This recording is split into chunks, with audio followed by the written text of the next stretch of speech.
Now it should say live.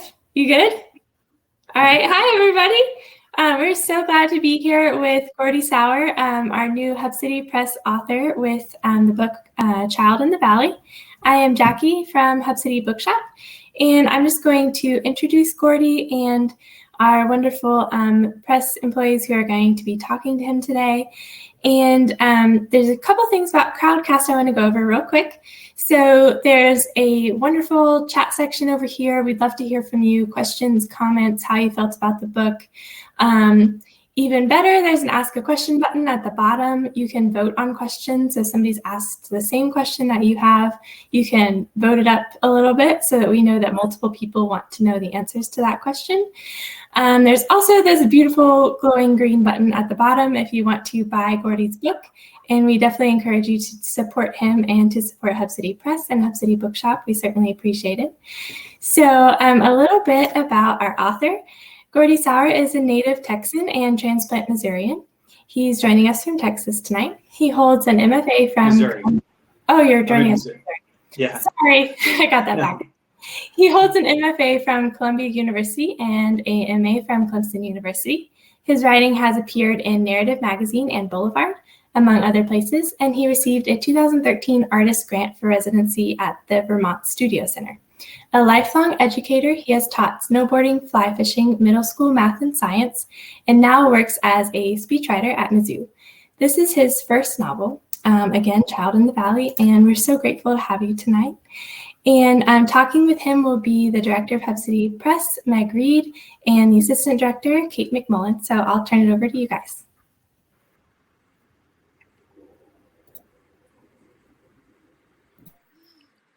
All right. Hello, everybody. Hi, everyone. Good evening. Hi, Gordy. All right. So I'm Meg Reed, director of Hub City Press, and this is Kate McMullen, assistant director. And we are so happy to be with Gordy tonight and with all of you. It looks like we have a great crowd of people here. We are excited to be able to do this virtually because that's the hand we've been dealt this year, this time. What makes these events really lovely is if you guys all chat in the chat, interact with each other, with us, and we're going to keep an eye on it. And we'd love to, as Jackie said, get your questions. We'd love to hear from all of you. And that's what makes these evenings a little bit more enjoyable and a little bit more like we're all in one room together, which I wish we were.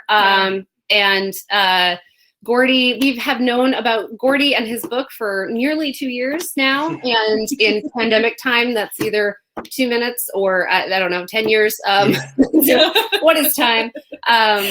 But we have a famous story here at Hub City that someone read the book before me, passed it on to me, and then I read the book, Child in the Valley, at that point called The 49er. And then passed on to Kate on a Friday. And then by Saturday afternoon, Kate was texting me saying, we have to go. We have to talk about this right now. We can't wait till Monday. And so we ended up at a dive bar here in town called the New Way, which has been continually operating for 75 years. And we just, like, there was a band playing and we were like, this is such a great book. Yelling over the band. It couldn't wait until Monday. We had to get together and just yell about how much we loved this book. And for those of you that already own it and maybe have, gotten into it a little bit, you see that there's sort of a breakneck, headlong pace that is just incredible. We want to ask you some questions about how you crafted that. And we know a little bit because we edited it a little bit. So, but the rest of the magic. So for those who don't know, Hub City Press is an independent press located in Spartanburg, South Carolina, celebrating 26 years this year. And we have we publish new and extraordinary Southern writers and books about the South. We publish nonfiction, fiction, and poetry. We publish about 7 to 10 books every single year. And Gordy's book is actually in a series that we do in partnership with Charles Fraser called the Coal Mountain Fun series. And that's really dedicated to highlighting the best fiction that we receive. And that is something that we've been operating for 3 years. And has been just an absolute joy to put out these books in big, beautiful hardbacks, which is something that we love that we can do. So we are a nonprofit. We are mission-based, and this is our mission. And we feel honored to get to come to work every day and to help books like Child in the Valley and all of our other books, get to more people, come into the world, birthed into the world.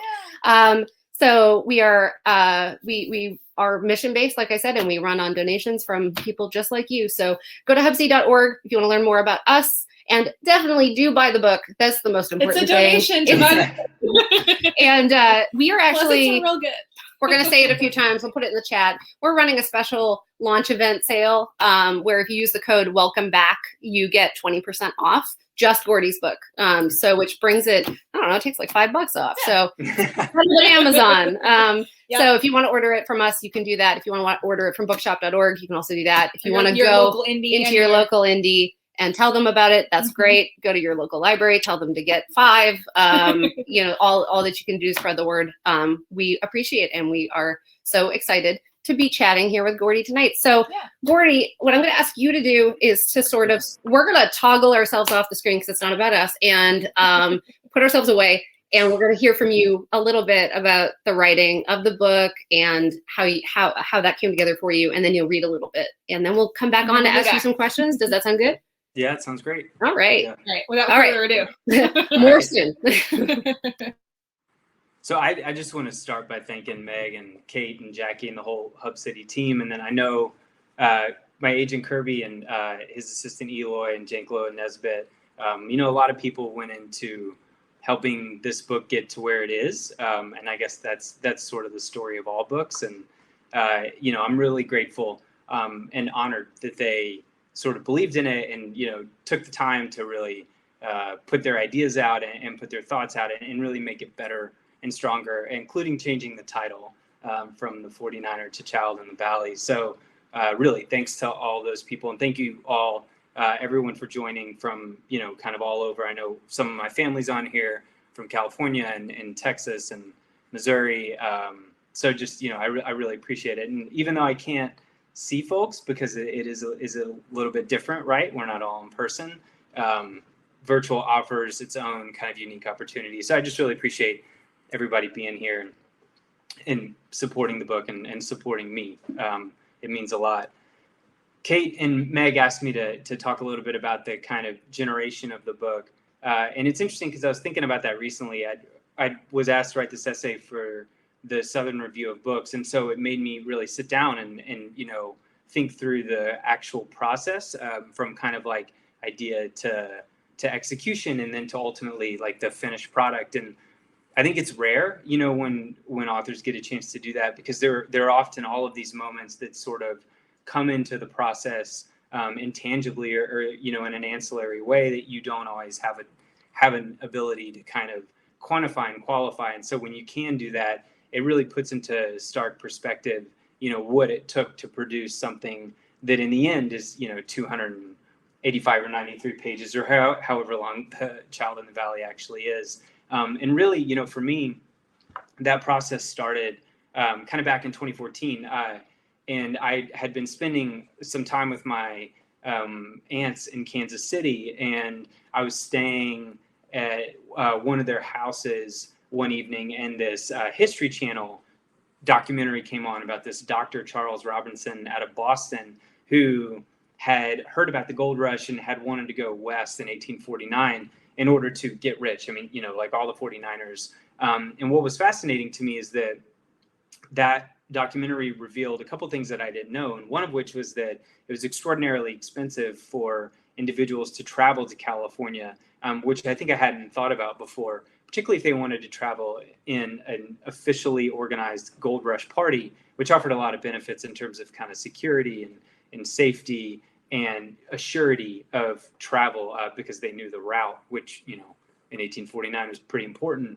And so he didn't have that money, which was $300 per person to join. So instead, he offered his medical services. And that idea of a doctor on the California Trail really kind of lit a fire in me because it really made me think about the trail in a different light. Partly because I had never even conceived of medicine being something that was on the trail, period. And while, Joshua in the book are not at all based off of Charles Robinson's life, he went on, I think, to become like a California state senator and then eventually moved back east.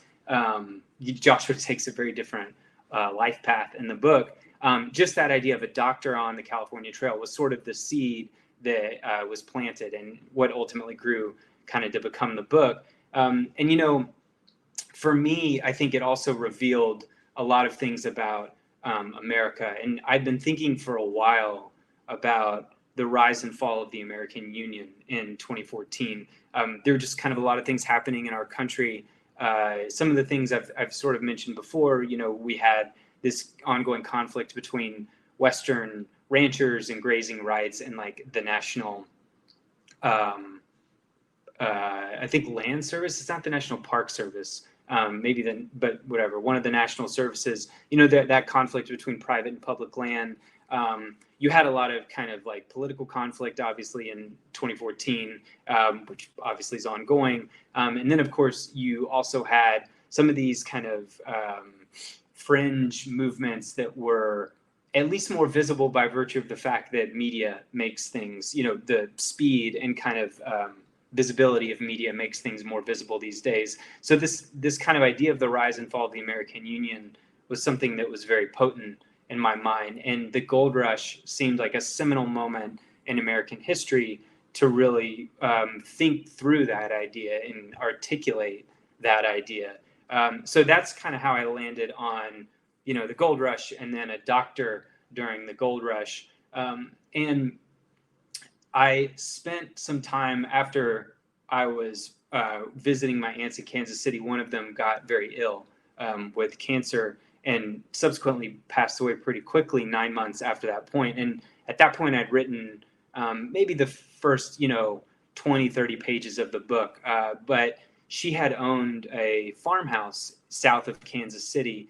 And after she passed away, she wasn't married at the time and she has never had any kids. So the bank had absorbed her farmhouse and it was slated to be sold. But it was March here in 2014. And at the time I was teaching in the English department at the University of Missouri. So spring break was coming up and I was kind of dealing with a lot of things with that and it very much in my head with the book and feeling like I needed a kind of isolated space to really dive into the book. So I took the set of keys that my aunt had given me when I had moved to Missouri so that I could go and visit her on the farm and that the bank didn't know that I had, and went and unlocked the gate at the farmhouse. And the bank had already shut off all the water and the farmhouse had been cleared out, but there was electricity, which, is fortunate because it's still pretty freezing cold here in Missouri in March. And so I went to the farmhouse and took a camping cot and took like 8 gallons of water so I could use the toilet inside and flush the toilet and not, get dehydrated, and took a TV tray and my laptop and a set of Alfred Hitchcock movies for some entertainment, not uplifting, but some entertainment. And I took a desk chair, and all I did was write and eat and walk around the farm and live in that house by myself for a week. And by the end of that week, I'd had 55,000 words of the book written and really realized at that point that this book had legs. And so, for me, it's interesting thinking about kind of how that idea of a doctor on the trail really correlated with with my own kind of, personal experience with medical catastrophe at that time and health and trying to kind of put all that together. And Child in the Valley was born at that point. And I think that I'll sort of dive into reading the book at this point, but one thing I think that you always hope when you write a novel set in the past, particularly the more distant past, is that book remains relevant in the time it takes for you to complete the novel and publish it, which, for me was about 7-ish years. And I think that's a challenge, right? That you are often responding to a specific moment immediately when you start a book. And that, you're hoping that there's a little bit of prescience there in the composition of it, so that specific moment still reads, as relevant whenever the book happens to get published, if it does. And I think that I feel kind of fortunate that the book, to me, feels still like a very kind of relevant story, even as, our own time has progressed and history, which was not history at the time, has become history. So just some interesting things I think that I continue to mull and that the book brings out for me. But so I'm going to read this part from a little bit of the book where I'm minimizing my screen. Sorry if that's what's happening. So I'm going to read from this part in the book. It's when they're on the trail. Just some things to kind of know. So Joshua is orphaned twice in the span of 17 years. His mother and father die on a steamship when he is born, and then he's adopted by a doctor. And so after kind of dealing with his own issues with debt and, his own sort of issues with loss, he goes to Independence to get join up with a gold rush party, and winds up joining up with this party of kind of a very sort of ragtag group of people led by Renard, who is missing both the pinkies on both hands, and a former slave, Free Ray. And they are the leaders of this party, along with two twins from Georgia and an Englishman who's fled his own kind of circumstances in England. So they get on the trail, and there's this part on the trail where they are just on the east side of Fort Laramie, which is in kind of southwest Wyoming, just to kind of give you a geographical sense. And so at that point on the trail, they're still in an environment that is relatively amenable, right? I mean, you have a lot of these like undulating hills, and there's a lot of grass out there. You're not really into the Rockies at that point. You don't kind of get there until you're getting up into South Pass in Wyoming. You've come out of Nebraska, so you've gone over at that point Scotts Bluffs, and there's still a substantial amount of water. You're not into the Nevada, Utah, really desiccated territory. So it can be a comfortable, relatively joyous, comparatively, for 1849 moment. And this is the first time on the trail where this group of 6 individuals, including Joshua, has decided to spend the evening with another group of 49ers who are a company of German immigrants traveling west for the gold rush. And so the company, which is bigger than Joshua and his companions, have formed themselves into a corral, which they did in 1849 to protect themselves from threats such as, animals, or they believed Native Americans. So you have all these wagon trains in this kind of corral, which is shaped like a horseshoe, right? So that there's one entry and one exit, and that they're protected in the middle of this corral. And they've spent the evening whining and dining and as much as you can out there. And there's been music and a lot of sort of pleasantness. And then Josh was woken up in the middle of the night by a woman screaming, and her child has suddenly fallen ill and has died. And he's in this moment trying to kind of figure out what to do, and things are getting really frantic, and other children have died, and there's this kind of air of sickness going on. And so this is where this scene picks up. One of the men turns to address someone who's walked past him, bumps into Renard. He looks at Renard with bafflement on his ash-stained face, as if he's seeing this red-haired man for the very first time. But that confusion soon gives way to narrower eyes and a scrunched nose. The man pinches his nose, slowly backs away from Renard, grabs the shirt of a man beside him, and whispers something while that man, too, contemplates Renard, then contemplates Free Ray. "Go ready the horses in the wagon," Renard tells Joshua. "What about the children?" asks Joshua. "You," interrupts a man. "You ride in on the schooner this night, yeah?" The others stop talking, stop moving. "You," the man says again, stepping toward Renard. "And you," he points at Free Ray. He says, "There is nothing wrong with our children before this night. You ride in, you smell not like a man, 2 children die. How many more to die? Tell us." Joshua starts toward the girl, but someone yanks him to the ground by his shirt. The man who has yanked him down, who he doesn't recognize, walks around to face him. Renard puts his palm to the air, as if to stop the mob from advancing, though whatever effect he intends to have with such a gesture, the opposite results. Seeing Renard's four-fingered hand, the men gasp. Here is their proof.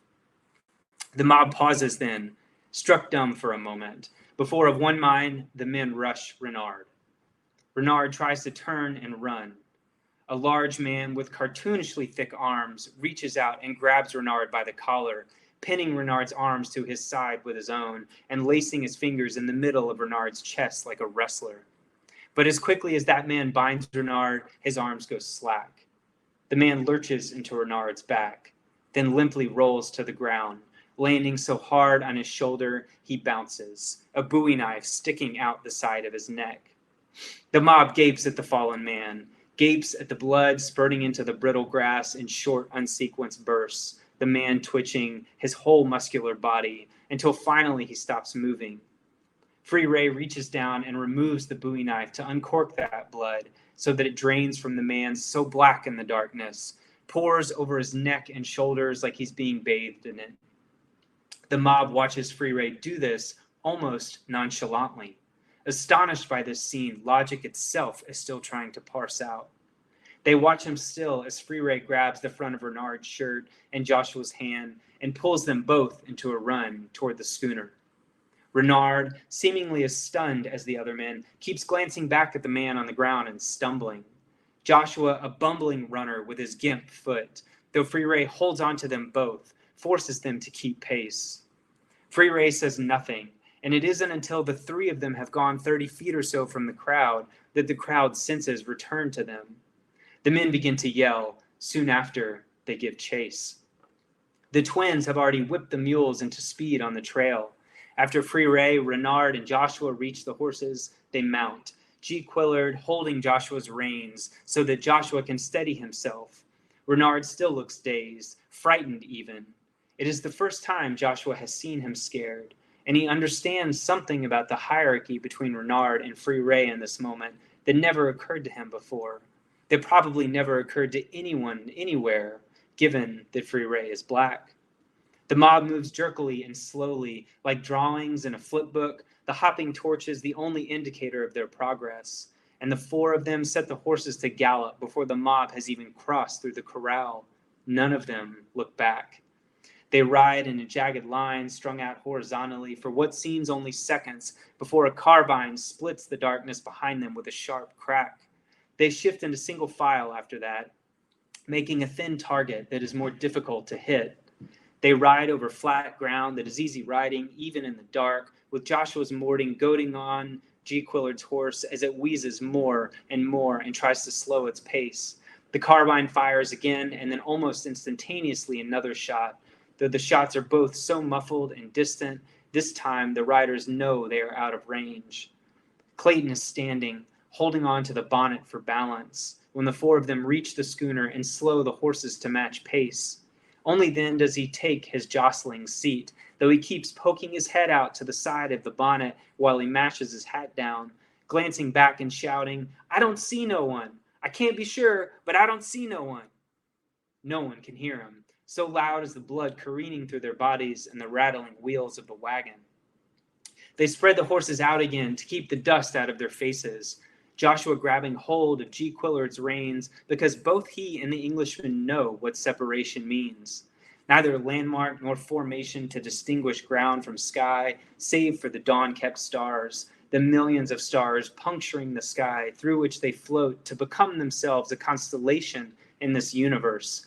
Padius Cavalari's, we'll call them, and they'll ride for centuries in the mottled sky, just like the fears and dreams that fuel them. They keep on into the afternoon where the temperature climbs to 105 degrees, the animals nearly wilting from the heat, and the men covered in sweat.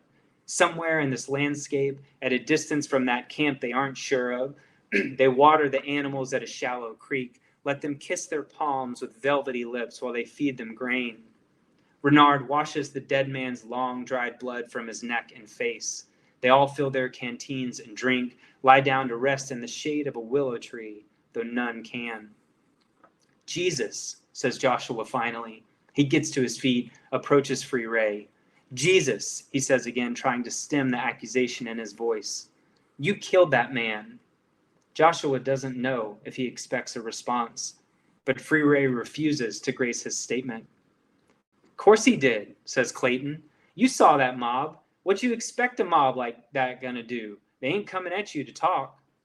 Joshua huffs and turns toward the creek, the water too clear to offer reflection, in the creek bed a bevy of gray stones shaped by time and relentless pressure. Renard walks over. You should not think of it that way, he says. Free Ray saved me. Joshua shakes his head. It was defense, says Renard, not murder. It was necessary. G. Quillard laughs, hacks up some dust, spits it into the creek. How fine a line that is we walk, he says. Joshua walks further down the stream. There, he bends down to take a drink of water, notices his hands for the first time since they fled the camp. Flecks of dried blood are crusted in the webbing between his fingers. He examines them for scrapes and finds nothing, so he knows this blood isn't his. It can only be that dead man's, and this realization sickens him. He scrubs and scrubs, his broken nails indistinguishable from the dirt that he uses like sandpaper so that dirt seems a part of his skin now. And the warped image of himself the roughed creek water creates, his father comes back to him again. But he knows these hands are entirely unlike his father's manicured and clean doctoring hands. Even so far away from St. Louis and already months into a life without his father, in moments of unwanted despair where the overburdened trail sucks Joshua into himself like a vacuum, he still searches his hands for traces of his father, knowing he'll find nothing in them, knowing whatever patterns they draw and ancestry they speak will never reveal Dr. Gaines. But these hands that he's scrubbing do offer sustenance and progress. They draw him forward, guiding his horse with the purity of action and utility. And there in that fusion of meaning and mechanism, he never fails to marvel at the depths of the human body, at the surprises it holds in store for us, at what it can produce and betray. So, thanks. That scene, I think, is it's interesting because it's sort of the first moment that Joshua has witnessed a murder, which is really a seminal moment for him and a turning point that you'll find out if you read the book about. Yeah. We were just saying, like, oh wow, he's such a baby here. Yeah. There's so much to come from the poor thing. Well, that was fantastic, Gordy, and thank you for setting it into a context and sort of providing a framework for us to think about it. I guess I will start by saying that question I teased before, which is that as people can hear, it really does. I mean, you are on page 90 and things are happening. There is very little of this book where nothing is occurring or things are not happening sort of headlong. And it really gives the reader the sense of sort of the trail and the quickness with which things can change in this environment. But you do this interspersed with sort of a lot of really reflective bits of writing that really add a lot. And so I think you picked a great section to read there, obviously. Yeah. But I do wonder, is that the way that you write naturally? Is that the way that your writing sort of emerges from revision, or is that do you feel like you're somebody who just needs to write things to get them to move forward? And I'm wondering about your process of how do we get to this kind of style novel that we have here? I mean, revision is a big part of it. I think that some writers maybe are gifted. Marilyn Robinson talks about that. She famously never revises. I am not that writer. I mean, I think revision is very valuable in my process.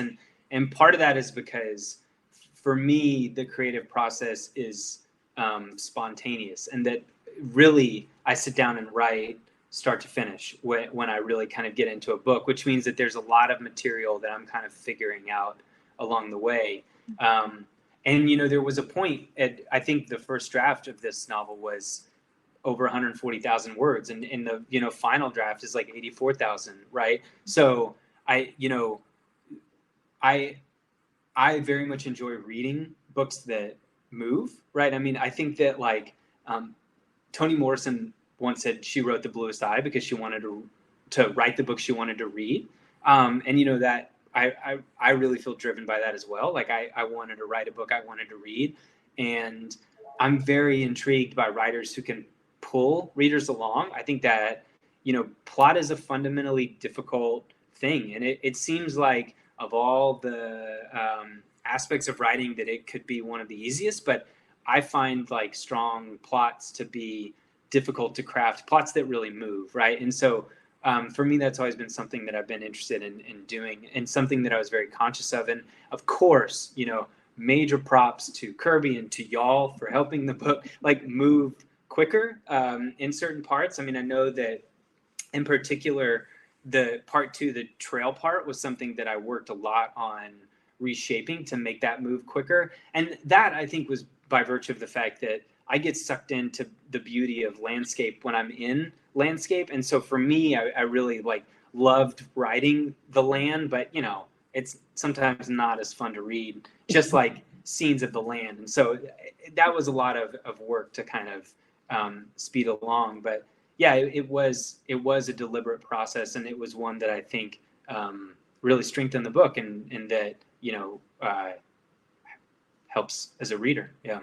Well, and we only had guidance in terms of Kirby and editing it, in that we saw how quickly and amazingly the first 100 pages were going. So if there was a moment of slowdown, we were like, oh, no, let's get back to that speed that we're, you know, because you do it so well. I have a quick follow-up to that, and then we'll get to some you know, audience questions. Folks who have not opened the book yet might not know there aren't quotation marks. Right. And I am a huge fan of like writing without quotation marks. I do it a lot as a writer. Didn't want to push back on you on that because it's one of my favorite things ever. Yeah. I'm curious. We didn't push back for even a second. Yeah, even a second. I just love it. And it works for this book. It does. It works for this book in particular. And I wanted to ask you just really quick if it was always like that. Mm-hmm. If you're like a no quotation marks guy, or if it came kind of because of the style of the book, or how that came about.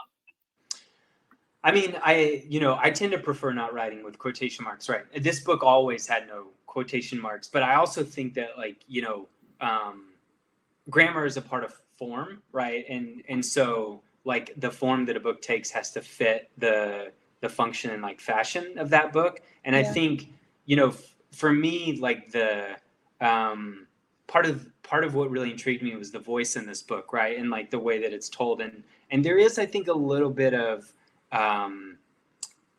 a kind of blending of like a narrative voice with like character voice and stuff like that. And so it really felt like having no quotation marks served that process, and also added to the pace, right? Because there's a way in which it doesn't break from spoken dialogue to, you know, exposition or scene, right? There's this like fluidity, and so it kind of moves it along. So yeah, it really is kind of part of all that. But I do love no quotation marks, and I think it looks pretty too, like on the page. Yeah. So yeah. I love it. I just wanted to call that out because it's my favorite thing ever. I think it just makes everything feel like it's part of the scene, you know? And I think if a reader was concerned about it, they very quickly realize that, you know, I think you do it extremely well, and it definitely keeps up the. Yeah. I think it's a misnomer that books without quotation marks are hard to read. Like, people say that. I don't think it's true. Yeah. And I mean, there is the added challenge. Like, you know, you do have to make certain things clear sometimes, right? So you have to look at it carefully. Yeah. But yeah, you're right. I think if it's done right, then it's not difficult to read. Yeah. Exactly. Yeah. We wanted to ask before we get to our questions, which maybe one of them is kind of floating around this as well. About this idea of an anti-hero or even just an anti-Western. I think a lot of your writing around the book has touched on how you wanted to create an anti-Western with an anti-hero. And I wanted to know about why you're drawn to Westerns and where that, because that can only come from a place of deep respect of a genre or of a style of writing in order to want to, you know, do something else with it. So we would love to hear you talk about that for people in the room who might be like, oh, I've read 500 Westerns, 600 Westerns, whatever. Why pick this one up? Like, this is why it's different to us. Yeah. So, yeah. I mean, you know, as someone who has read a lot of Westerns, and I mean, so I guess like personally, growing up in Texas, the Western was a very potent part of my childhood. And it's even on a physical level, right? Like you go to the Texas State Fair, which is in the Cotton Bowl in Dallas, and there's a 55-foot mechanical cowboy greeting you named Big Tex when you come in, right? I mean, it's like, it's in everything, right? I mean, it's in the iconography, it's in the state flag that is flown at the same height as America, right? The Western myth is very pervasive in Texas, and so I think that's something that I absorbed by virtue of having been there. But it's also something that, to me, like the Western feels like a quintessentially American genre, right? I mean, it's something that I think we use to tell a certain story of America that is a false narrative, right? It's a myth, but it's something that I think captures our imagination in a way that no other genre in American literature does, because in it is embroiled all of those sort of values that we tend to associate with being American, right? There's this idea of movement, there's this idea of sort of freedom, there's this idea of kind of expanse, right? I mean, like with geography, but also internally, right? I mean, that you can kind of shape yourself in the way that you want to shape yourself. Granted, this is part of the myth making, right? Because we know that, like, culturally, how the Western myth operates is not how American history or like America today operates. And to me, that was always a fascinating juxtaposition. So I'd grown up reading a lot of Westerns, right? And when you're a kid and you absorb these narratives, you often lack the context for being able to challenge those narratives or think about them on a deep level. But the older you get, the more that you, if you are intentional and open about it, you can kind of see and start to punch holes in that balloon, as I've kind of said. And so for me, I think being very attracted to the Western genre, but knowing that I couldn't write a Western because I didn't want to glorify the myth, because I felt like the genre itself was a function of erasure, that if I was going to write through it, I had to write against it, right? And the biggest challenge with any myth is that myth is always evolving, right? Which also means that it's always ahead of you, right? It's very difficult to catch a myth and to therefore put that myth in the rearview mirror, because everything that is done to try to do that, the myth can sort of consume. And Larry McMurtry actually talked about this, because he wrote Lonesome Dove in his mind as an anti-Western, but today it's often seen as like the iconic Western, right? And he remarked before he died that he failed in sort of like doing that. And that to me was very striking, because I feel like one of the things that he's sort of iterating is that I wasn't successful.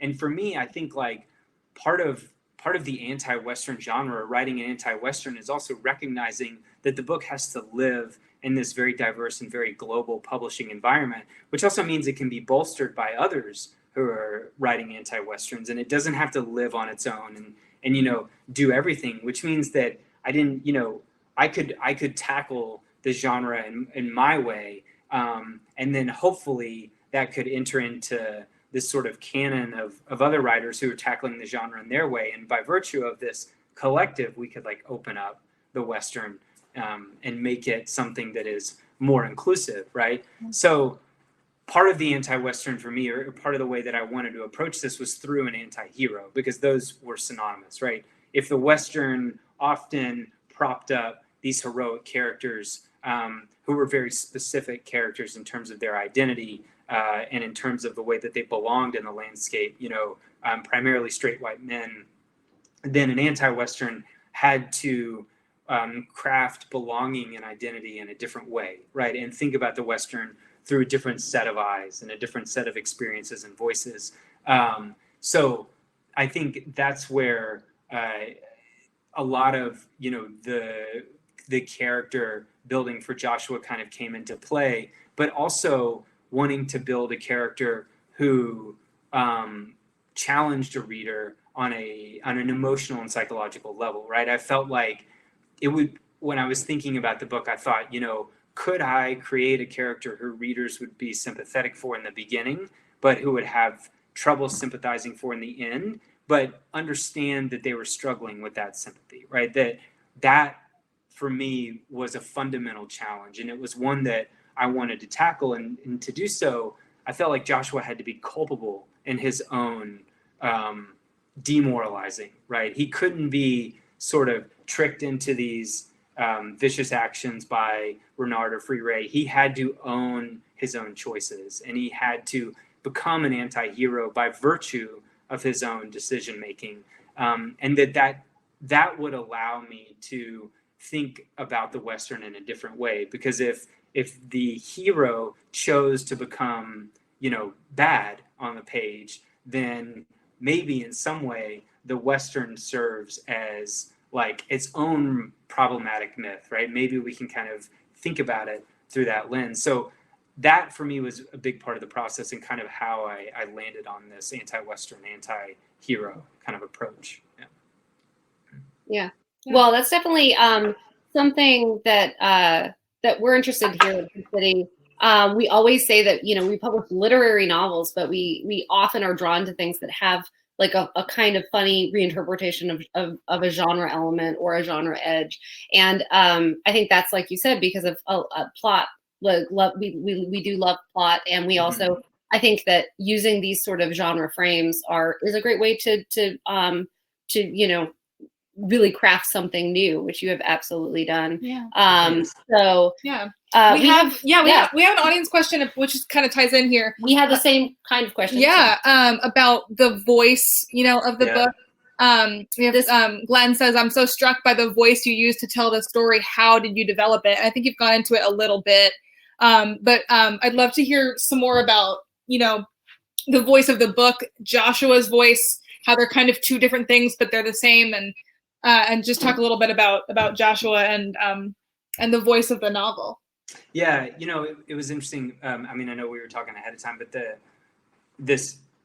the person who wrote the review for the Dallas Morning News sort of landed on this, like, it's told from an unnamed narrator at a certain point in time, right? And I think, like, for me, I'm always interested in the capacity for voice in fiction, and I think, like, it was interesting to me to think about a narrative voice that would simultaneously tell the story transparently, but then also at like really small moments judge the telling of the story, right? And that I think was also part of this kind of anti-Western approach, right? So that there's a way in which the voice often comments on Joshua's choices, right? It's this kind of the voice itself is almost like wrapped up in the destabilizing of the myth, and I think that honestly happened organically. Like I found myself moving into these like first person modes at times, and I think at first it was because I was sort of reckoning with what I was doing, like as an author, but then it started to shape itself as its own, right? The narrator's not the author, right? So it started to shape itself into its own voice, and I think it just felt real, like in terms of the book. And so even, when we were going through the editorial process and stuff like that, like I very deliberately left in these like first person moments, even if they are happening kind of in a scattered way. And, there are times where like they drift into Joshua's thoughts, and so they become very rooted in a traditional like third person limited perspective, but then they kind of pull away sometimes and see it almost from this like bird's eye view. And that's, I think, really clear in the opening prologue, right? Where you have this like swooping in and out in terms of how the voice looks at what's happening and establishes the storytelling. And that's also, those kinds of voices are also a function of like tall tales, right? That's how tall tales are told. So I think for me, again, maybe I just like absorbed that like storytelling capacity and it inadvertently came out when I was doing it. And it's interesting to like reflect on that now. Yeah. Well, it stands a bit at odds with sort of a lot of what we see, these sort of, very minimalist language voices that a lot of books have now. And I know that we've talked to a lot of people. We're talking about to Kent Wascom, who you're doing an event with next week. Yeah. And he writes this kind of these big, voicey, kind of maximalist things. And I think a lot of people miss this kind of writing because it's it absorbs you like when you were a child reading things. And that's not to say it's childish, but it just has that feeling of like that headlong. Big, right? It's big. Bigger than you. Exactly. Big writing for big world building. And that's what I'm seeing in the chat over here. People kind of starting to dive in, and they're like, oh, you do feel like you're actually diving in, you know? So that is a remarkable thing for someone to craft. So that's one of the things that we really love about this book. Yeah. Other questions? I think one of them we've addressed too, and one of them has already been sort of addressed in your talk, but we have a few more minutes here, and we would love questions from the audience. We have some others too, but we'll throw one out, and then we'll have time for one more after. While we're asking this, please, if you have a question for Gordy, we would love for you to ask it. I wanted to ask you, in one of the pieces that you actually in that Southern Review Books piece, you mentioned shelving a novel. I think drawer novel in a drawer. I want to know, since you worked on this one for so long, do you have a bunch, or is to one of my favorite things to ask authors generally is like, so here's your first novel, like what number is it actually? Like how many novels have you written? That's just for my own curiosity, and for people who might be wondering what comes next. Yeah. So I definitely have that other one, right? which is like a whole novel. I probably have, and I know I have two others that are at least halves. And then the starts of like 25 that just like live as like single Word docs or something. I mean, like writing is a deliberate craft, right? I mean, and like you have to learn, or I had to learn how to write a novel. I mean, I think that there are all these like buckets of tricks that writers have, right? Because a novel is really like 10 different sort of skills. It's like dialogue, it's voice, it's plot, it's setting, right? It's not like one skill. And so I think every writer has those skills that they are just fundamentally good at. That's like their bread and butter. And then the other, 6, 7, or 8 you have to develop, right? And for me, dialogue was always one of those skills. And then like the voice was always sort of one of those skills. And so the others I had to kind of like focus on developing. And the first full novel was like an exercise in that. And then the others are exercises in like mastery of like the skills. I think that's good for people to hear, though. Any writers that might be here. You have to practice. It's I think that there's a weird thing in the sort of MFA industrial complex that teaches you that like you should write a novel, full stop, and B, you should be good at writing a novel and quickly. And I do think that we need to be more always transparent about the fact that like first novels are rarely first novels, and it is a craft just like anything else. It just takes longer than working on some short stories. Can you come say that to the novel in my drawer? Yeah. Like, don't worry, you're fine. Yeah. So you're a novel guy, huh? You don't like a short story. You want to do novels kind of all the time.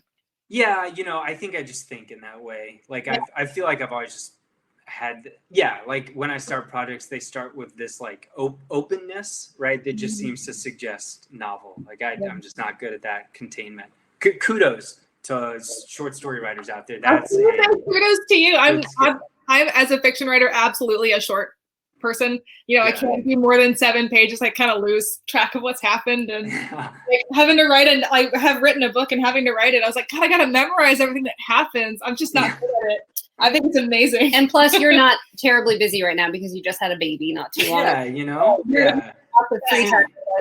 I blame my baby for my current writer's block. That's what reviews are good for, I think. So those were sort of our main. I guess we wanted to maybe land on asking you what you think are the future of the Western is. What do you hope to be? You kind of touched on it about your kind of class of writers. Wanted to hear from you some other writers that you think are doing literary Westerns, that if people love this book, then they should go seek out Yeah, I mean, so just some names: Taya Obret, Inland, C. Pam Zhang, who also interestingly wrote about the California Gold Rush, How Much of These Hills is Gold. a book by Tom Lin that just came out, The 1,000 Crimes of Ming Su. There's a really gorgeous book by Hernan Diaz. It was a finalist for the Pulitzer in, I think, 2017, called In the Distance. You know, Annie Proulx's been sort of doing this for a while in shorter form, right? I mean, her close range stories, Brokeback Mountain, you know, that she did. I'm trying to think of others. Patrick DeWitt, The Sisters Brothers, I think is like a really interesting kind of like MacGuffin send up. And then, you know, Stephen Graham Jones sometimes dives into the Western category, but he's a little bit more horror. I think he does some interesting things. Yeah. Yeah. Well, those are all. Go ahead. I was going to say, as far as, you know, future, I think like what's really interesting is that there was a lot of proclamation about the Western being a dead genre, like not that far, like maybe 6-7 years ago. So it's really interesting to see it emerging in this new, more open context, which I think is just fascinating. And, you know, as someone who loves Westerns, I love that it's like gone to the next generation. Yeah. Well, and I do wonder, somebody that's better at data should look at when Westerns experience popularity. If there's a certain set of economic or sort of world circumstances that lead to, you know, like people paint their walls colors versus people painting their walls gray kind of thing.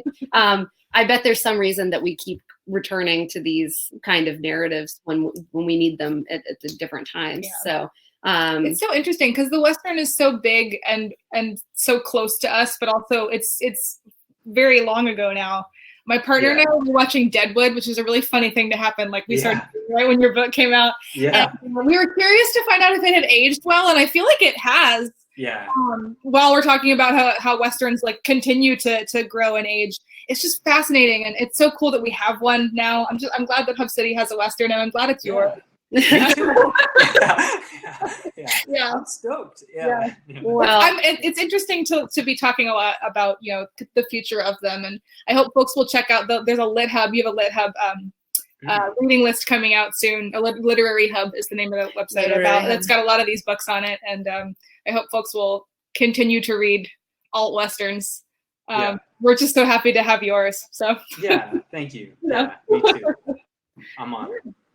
We are going to wrap up here unless we see another question come in the chat. But Gordy has lots of events coming up, so keep an eye on our Instagram and on our social media channels to see where you can catch him. You're gonna have events with such great people coming up, and so including Kent and Michael Nye and LaTanya McQueen, who blurbed your book, and really, really great conversation partners. And so if you'd like to catch Gordy at a future event, we would love. That's the good thing about these virtual things is you can tune in as much as you want.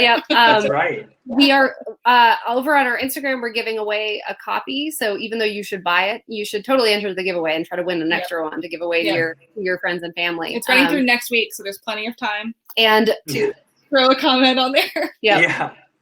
Other than that, we hope that you will head over to hubcity.org or to, like I said, bookshop.org or your favorite indie or library and request Child in the Valley. We are immensely proud to be publishing this book, and we hope you will pick up a copy. And there it is. There it is. It's back there too.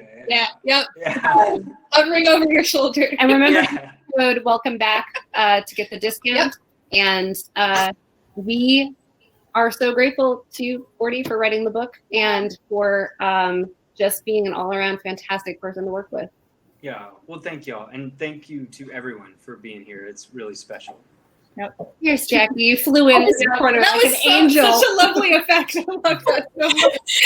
I just wanted to say thank you to Gordy. That was amazing. And Meg and Kate, I loved your questions. That was just, I was just glued to the whole conversation. That was wonderful. Thank you. Thanks, Jackie. And I put a little link to Gordy's events on his website in the chat if anybody wants to take a look at that, but also follow the Press's Instagram because it's awesome. So, we're at Hub City Writers on Instagram and at Hub City Press on Twitter, and we are posting about Gordy a lot. So stay tuned. All right, we'll see you next time. Thank you, everybody, for coming. Thank you, everybody. Thanks so much. Thanks, Gordy. Congrats, Gordy. Yeah, thank you. Have a